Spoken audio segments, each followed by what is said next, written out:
कि क्योंकि यीशु खुदा था लेकिन वो इंसान के जिस्म में मुजस्सम हुआ, इसलिए वो अपने आप को इब्ने आदम कहता था। लेकिन क्या यही वजह थी कि यीशु अपने आप को इब्ने आदम कहता था? अगर आज आप मेरी बात गौर से सुनेंगे तो आप ये जानकर हैरान हो जाएंगे कि वो अपने आप को इब्ने आदम क्यों कहना पसंद करता था। सबसे पहले हमें ये समझने की ज़रूरत है कि यीशु यहूदियों में आया और उसने अपनी मुनादी यहूदियों में ही की। उस वक्त यरूशलेम के हालात बहुत ज़्यादा ख़राब थे और यहूदी बेसब्री से अपने मसाया का इंतज़ार कर रहे थे।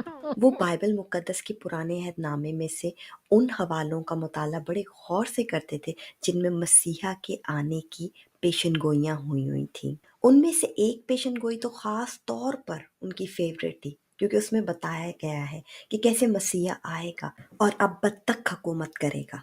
तो चलें देखते हैं कि वो कौन सी पेशनगोई थी जो उस वक्त